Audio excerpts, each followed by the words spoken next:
चाणक्य का जो सूत्र मैं इस्तेमाल करना चाहता हूं अपने इस व्याख्यान में कि दुश्मन का दोस्त हमारा दुश्मन ही होगा, तो अमेरिका हमारा दुश्मन ही है, दोस्त नहीं। हमारे देश में 50 साल में कई बार ऐसी गलती हुई जब हमारे राजनेताओं ने अमेरिका को दोस्त समझने की कोशिश की। अमेरिका कभी दोस्त हुआ नहीं, कभी हो नहीं सकता, दुश्मन ही है हमारा। आप कहेंगे कैसे? क्या सिर्फ यही कारण है कि पाकिस्तान को अमेरिका मदद करता है, पाकिस्तान को पैसा देता है, हथियार देता है, क्या यही कारण है? इसके अलावा भी कारण है। इसके अलावा क्या कारण है? इसके अलावा दूसरा कारण यह है कि जब जब हिंदुस्तान ने कहीं कुछ तरक्की का काम किया या आगे बढ़ने की कोशिश की, तब तब अमेरिका ने अपनी दुश्मनी निभाई। जैसे उदाहरण के लिए पिछले साल हमारे देश में वैज्ञानिकों ने परमाणु परीक्षण किए, आप सब जानते हैं, और परीक्षण करने के तुरंत बाद अमेरिका ने पाबंदी लगाई, और वो पाबंदी हमारे देश पर लगी रही। और पाबंदी सिर्फ इतनी ही नहीं थी कि अमेरिका के तरफ की हो, बल्कि यहां तक थी कि हिंदुस्तान की जो कंपनियां अमेरिका में धंधा करती हैं, ऐसी 307 हिंदुस्तानी कंपनियों का धंधा अमेरिका में बंद कराया गया। ये पाबंदी थी हमारे देश के ऊपर। ये कोई छोटी बात नहीं है। अमेरिका अपने देश में से आने वाली आर्थिक मदद हमको रोक दे, वो ठीक है, हमें उसकी परवाह भी नहीं। तुम दो मत दो, तुम्हारे घर में रखो तुम्हारी मदद। या अमेरिका अपने देश में से आने वाली टेक्नोलॉजी हमारे देश में रोक दे, उसकी भी परवाह नहीं है। तुमको देना हो दो, मत दो, टेक्नोलॉजी कहीं और से लेंगे या हम खुद बना लेंगे। अमेरिका अपने देश में से आने वाले किसी और तरह की मदद को रोक दे, वो सब चलता है पाबंदी में। लेकिन मेरे देश की कंपनियों का धंधा जो अमेरिका में चलता था, वो भी उन्होंने बंद करा दिया पाबंदी में। जबकि दूसरी तरफ अमेरिकी कंपनियों का धंधा भारत में बराबर चलता रहा, बंद नहीं हुआ।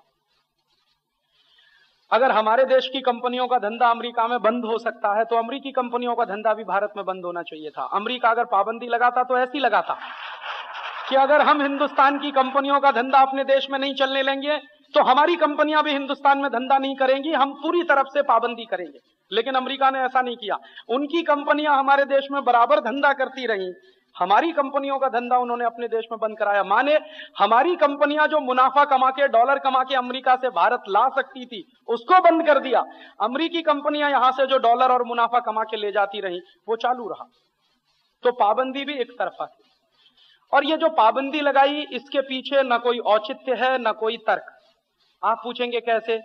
अमेरिका ये कहता है कि साहब आप जो परमाणु बम बना लेंगे, इसलिए हमने पाबंदी लगाई। दुनिया के तो कई देशों ने परमाणु बम बना के रखा हुआ, और हमने हमारे देश में जो परमाणु परीक्षण किए, हमसे पहले और भी कई देशों ने परमाणु परीक्षण किए। कैसे?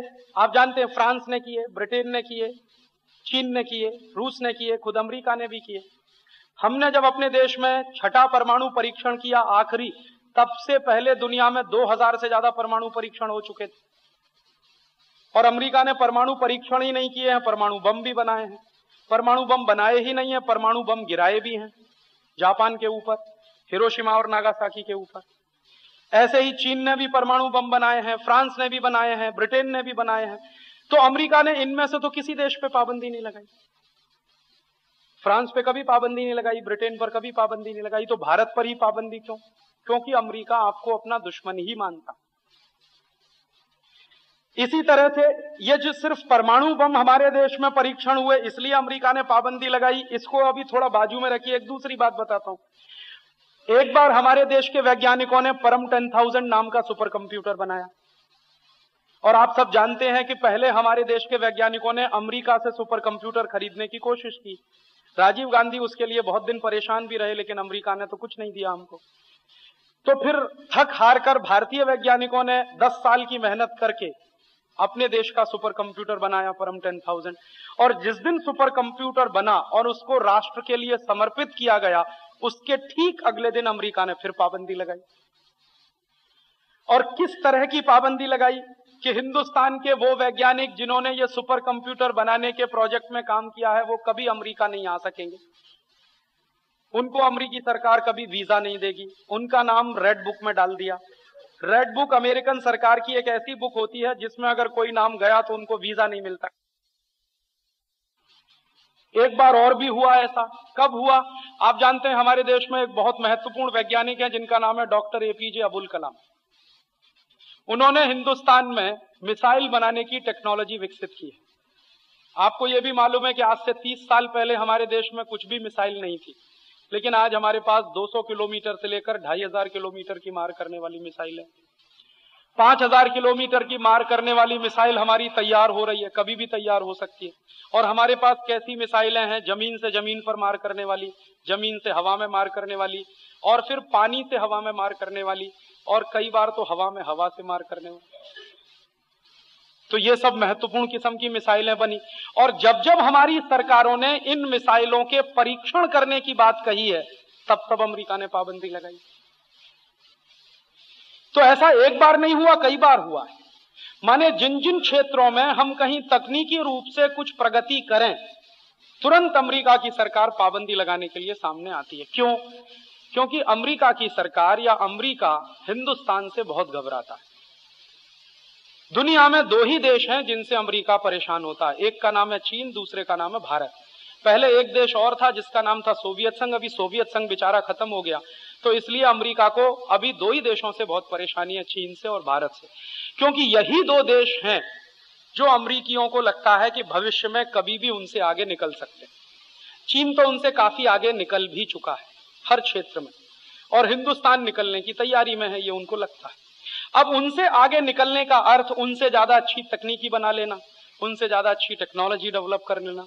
उनसे आगे निकलने का अर्थ उनसे ज्यादा कहीं और किसी ऐसे क्षेत्र में काम कर लेना जो उनके लिए बहुत असंभव सा लगता, ये उनको डर लगता। और धीरे धीरे ऐसा वो देख भी रहे हैं।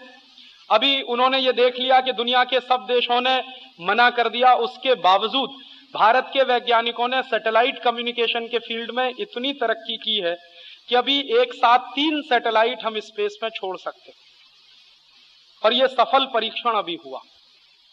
दुनिया में सिर्फ 3 देश हैं जो एक साथ 3 या 3 से ज्यादा सैटेलाइट छोड़ सकते हैं। खुद एक तो अमेरिका, दूसरा चीन और तीसरा फ्रांस, और अभी चौथा देश हो गया भारत, और बहुत सफलतापूर्वक। और ये जो टेक्नोलॉजी है स्पेस में एक साथ कई सैटेलाइट छोड़ने की, ये बहुत कॉम्प्लिकेटेड होती है, क्योंकि एक सैटेलाइट से दूसरे को, दूसरे से तीसरे को अलग करने में कुछ फ्रैक्शंस ऑफ सेकंड का टाइम लगता। 1 सेकंड, 2 सेकंड, 3 सेकंड, 4 सेकंड की जरा सी गड़बड़ी हो जाए तो पूरा प्रोजेक्ट फेल हो सकता।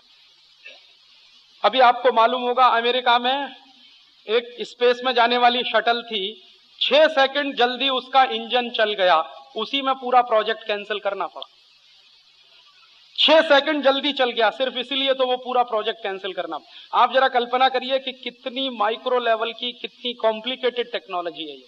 उस क्षेत्र में भी भारतीय वैज्ञानिक काम कर रहे हैं और लगातार स्वावलंबी होते चले जा रहे हैं। आज हमको अपने सैटेलाइट छोड़ने के लिए किसी देश के सामने हाथ पसारने की जरूरत नहीं है, हम खुद छोड़ सकते हैं। और हम अपने ही नहीं, दूसरा कोई देश अगर हमको कहे तो उसका भी सैटेलाइट हम छोड़ सकते हैं।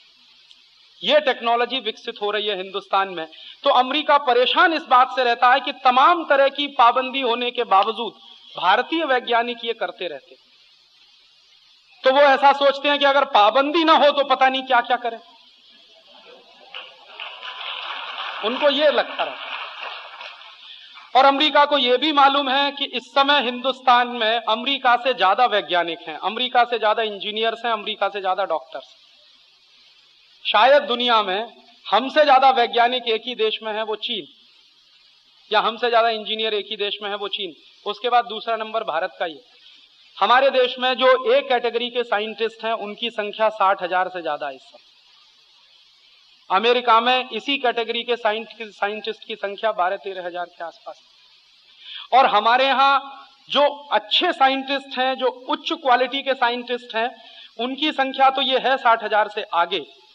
लेकिन इसके अलावा हमारे यहाँ कुछ ऐसे भी दिमाग हैं जो बहुत ही टेक्निकल एक्सपर्टाइज वाले हैं। अमेरिका उनसे और ज्यादा परेशान कर। माने हिंदुस्तानियों में कुछ ऐसे दिमाग हैं जिनको आप एक बार कोई मशीन खोल कर दिखा दो और वो मशीन फिर आपको वो बेच देंगे बना के। ऐसा बहुत दिमाग है इसका। और ऐसा दिमाग हमारे देश में उल्लासनगर एरिया में सबसे ज्यादा रहता है। एक बार आप उनको कोई मशीन दिखाओ, फिर वही मशीन आप उनसे बनवा लो। अभी कुछ लोग इसको मजाक मानते हैं, मैं इसके लिए बहुत सीरियसली बात करता हूं, क्योंकि मैं खुद टेक्नोलॉजी का आदमी हूं, इसलिए मैं जानता हूं। कुछ लोग कहते हैं राजीव भाई इसमें क्या है, नकल करना है। मैं कहता हूं नकल करने के लिए भी अकल लगती है, सब क्यों नहीं कर सकते ये नकल। मैं आपको देता हूं एक मशीन, आप खोल के देख लो, फिर बना के दिखा दो, आपसे तो बस नहीं बनेगा। आपने तो एक बार खोल दी तो उसको जोड़ना भी नहीं आएगा कि कौन सा नट कहां लगाना, कौन सा बोल्ट कहां लगाना। ऐसा दिमाग है इस देश में। एक तो ये उल्लासनगर के एरिया में बहुत ऐसा दिमाग है, पंजाब के इलाके में, लुधियाना के आसपास, जलंधर के आसपास ऐसा बहुत दिमाग है। ऐसा ही गुजरात में, सौराष्ट्र के इलाके में ऐसा बहुत दिमाग। एक मैं ऐसे गुजराती भाई से मिल चुका हूं जो सौराष्ट्र के रहने वाले हैं। वो कभी एक डीजल इंजन लाए थे, कभी पता नहीं कब लाए थे, और आज वो बना बना के बेचते हैं अमेरिका में और यूरोप। कभी वहां से एक वो डीजल इंजन लाए थे अमेरिका से, और आज वो बना बना के एक्सपोर्ट करते। और आप सुनेंगे तो वो किसी स्कूल में पढ़ने नहीं गए, उनके पास इंजीनियरिंग की कोई डिग्री नहीं है, लेकिन दिमाग उनका इतना चलता है कि वो कुछ भी ऐसा कर सकते। मैंने एक ऐसे भाई को देखा राजकोट में, वो 8वीं में फेल हुआ किसी स्कूल में, फिर उसने स्कूल जाना बंद कर दिया।